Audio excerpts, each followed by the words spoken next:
Assalamualaikum warahmatullahi wabarakatuh. Waalaikumsalam. Selamat sore kepada teman-teman yang magang di LBH Saka Keadilan. Sore ini kita ketemu, kita akan membahas diskusi yang sudah kita lakukan kemarin, kita akan simpulkan di sini atau didiskusikan, yaitu tentang apa? Tentang eksekusi, ya. Nanti boleh bertanya apa saja tentang eksekusi yang sudah saya jelaskan dalam pertemuan kemarin. Ya, ini kita kesimpulannya saja, ya. Jadi kita selaku di bidang hukum, mahasiswa di bidang hukum, mau praktek di bidang hukum, ataupun masyarakat itu harus memahami tentang adanya eksekusi. Ya, jadi apa yang sudah saya terangkan kemarin, coba sekarang kita akan diskusikan apa itu eksekusi, pelaksanaannya di lapangan seperti apa. Ya, sekarang saya buka pertanyaan untuk Anda sekalian. Ada yang mau bertanya? Silakan. Siapa dulu? Ya, silakan. Izin bertanya ya Pak. Kalau misalkan saya mengajukan kredit di sebuah lembaga finance dan di situ saya menjaminkan sepeda motor Pak. Singkat cerita, dalam perjalanan saya macet kredit dan saya tidak bisa melakukan pembayaran sampai batas waktu yang telah ditentukan oleh finance tersebut. Apakah motor saya bisa diambil dan bagaimana prosedurnya Pak? Jadi seperti itu Pak. Ya, begini ya. Nanti biar lebih jelas nih, suaranya harus keras ini, yang namanya cowok ini harus yang keras suaranya ya, jadi jelas. Sudah paham ya pertanyaannya ya? Ya. Jadi kalau orang di finance ataukah hutang yang ada jaminannya. Jaminannya itu berarti jaminan kalau sepeda motor jaminan benda bergerak. Berarti mengacu biasanya adalah adanya perjanjian tambahan namanya perjanjian untuk diikat dengan fidusia, ya, jaminan fidusia. Bagi yang terlambat, ya, itu bisa dilakukan, ya, eksekusi. Caranya eksekusi itu maksudnya pengambilan. Jika terlambat bisa dengan cara kalau memang dia sudah merasa tidak mampu, dia akan mengembalikan secara sukarela baik kepada petugasnya atau kepada debt collector. Boleh-boleh saja itu dilakukan penyerahan kendaraan langsung asal sukarela, tidak ada paksaan untuk menyerahkan daripada kendaraan tersebut, ya. Tetapi jikalau bahwa walaupun sudah terlambat tapi tidak mau melakukan penyerahan unitnya karena merasa masih dipakai, masih butuh eman-eman atau ini kenang-kenangan, ya. Kalau dia tidak sukarela, maka dari pihak finance itu bisa mengajukan permohonan eksekusi. Tidak perlu gugatan di pengadilan karena sudah sifatnya fidusia itu sudah sama dengan putusan pengadilan. Minta permohonan ke pengadilan untuk melakukan eksekusi. Eksekusi itu apa? Pengambilan paksa dari kendaraan tersebut. Jadi kalau yang terlambat tidak memberikan bisa diambil secara paksa daripada untuk sepeda motornya oleh finance melalui pengadilan negeri di tempat kota keberadaan daripada sepeda motor tersebut, ya. Kira-kira itu, ya. Ada lagi yang mau ditanyakan? Siapa? Sebutin nama dulu nih biar ini, ya. Ya, di sini, ya. Sebelumnya mohon izin bertanya Bapak. Perkenalkan, nama saya Siska Stinanisi. Di sini saya mahasiswa magang. Mungkin saya mewakili orang awam ya. Maksud dari eksekusi itu sendiri itu apa dalam bidang hukum? Terus prosedur yang harus dilakukan dalam eksekusi itu sendiri seperti apa? Terima kasih Bapak. Ya, baik ya. Jadi yang namanya eksekusi itu adalah bagaimana pelaksanaan daripada putusan pengadilan atau pelaksanaan daripada sesuatu yang sudah putusan. Kalau kita bicara pada putusan pengadilan yang sudah berkekuatan hukum tetap, agar dilaksanakan itu biasanya ada upaya paksa yang dinamakan eksekusi.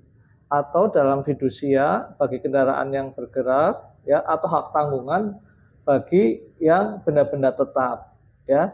Jika ada keterlambatan, jika ada apa istilahnya kredit macet, itu bisa dilakukan eksekusi. Tapi eksekusinya tidak bisa serta-merta atau sepihak yang merugikan pihak nasabah atau konsumen. Ada prosedur eksekusinya harus dilaksanakan. Tinggal mau apa? Apakah perbankan, apakah finance, apa pinjam meminjam, ya, ataukah putusan pengadilan. Banyak sekali eksekusi atau eksekusi hal-hal yang lain. Ini contohnya berarti upaya bagaimana menegakkan atau melaksanakan putusan pengadilan. Intinya begitu, ya. Ya. Santai-santai aja, ya. Tapi ini nggak ada minumannya, jadi kita ya ini, ya. Lanjut, ada yang bertanya?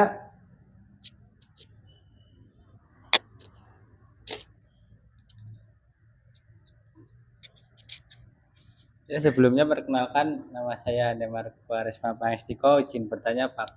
Ya. Dari tadi kan kita berbicara tentang prosedur dan pengertian eksekusi itu sendiri. Nah, saya ingin bertanya kepada Pak, dasar hukum dari eksekusi itu sendiri apa ya Pak? Mungkin itu. Ya, jadi begini, untuk dasar hukum, kalau kita bicaranya beberapa macam ya dalam hukum acara perdata itu memang ada dasar hukumnya, ya. Tetapi kalau dalam kendaraan-kendaraan yang bersifatnya bergerak itu pakai undang-undang fidusia dan juga kepada benda-benda tidak bergerak pada hak tanggungan, undang-undang hak tanggungan, ya.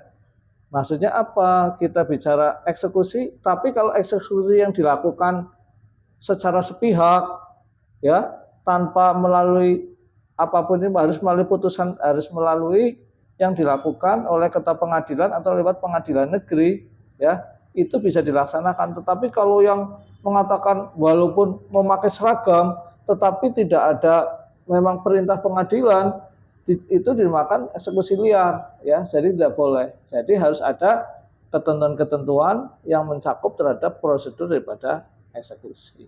Begitu, ya. Ada lagi yang bertanyakan? Ya, silakan. Perkenalkan, nama saya Vita Adelia.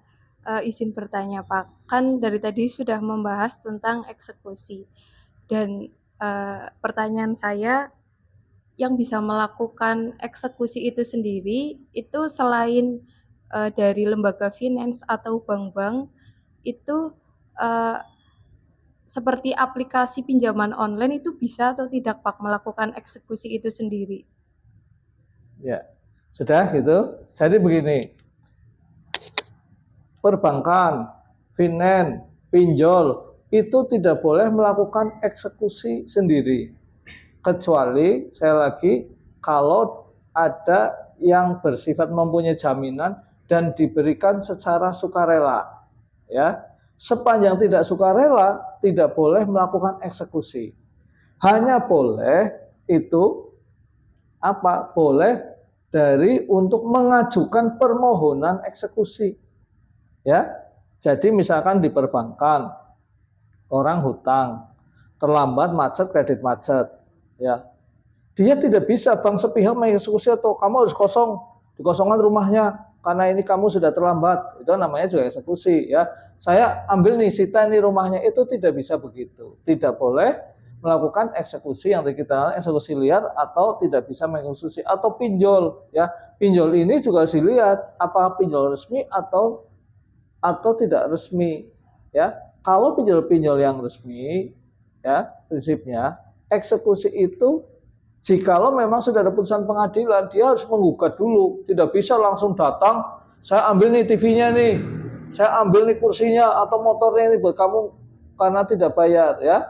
Dia kalau mau mengeksekusi atau untuk melakukan pelunasan, memaksa si debitur pelunasan, dia harus mengajukan gugatan ke pengadilan dan setelah ada putusan memang bersalah atau wan prestasi, jumlahnya berapa, baru mengajukan permohonan ke pengadilan.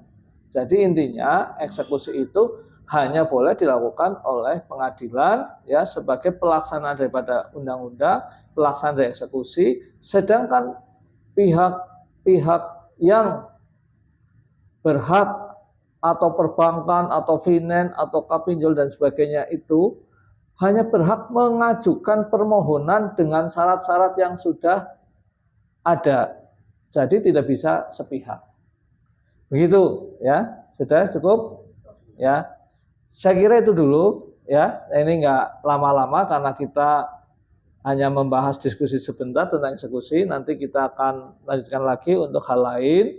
Tapi kalau Anda selaku magang ya, magang saya mahasiswa di sini, magang di kantor advokat ini, kalau ada tetangga Anda, kalau ada keluarga Anda, ada teman Anda ya minta perlindungan, kenapa ini saya keterlambatan ini, kenapa saya hutang macet dan sebagainya, ini ada rumah saya mau langsung dipaksa dijual atau kendaraan saya langsung mau dieksekusi ya, harus diterangkan bahwa Anda punya hak untuk membela diri, Anda punya hak untuk mempertahankan sampai ada putusan eksekusi yang sifatnya dari pengadilan secara resmi. Tetapi jika Anda ingin tenang, jika Anda memang sudah secara ikhlas, jika memang Anda memang itu sebagai tujuan, maka diserahkanlah sukarela itu juga sebagai bentuk eksekusi sukarela pun tidak apa-apa, asal sudah berdasarkan pertimbangan yang matang untuk bisa bisa menyerahkan.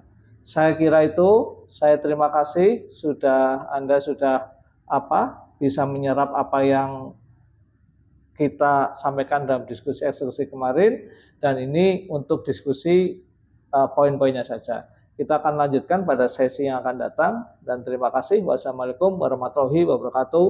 Salam keadilan. Begitu ya.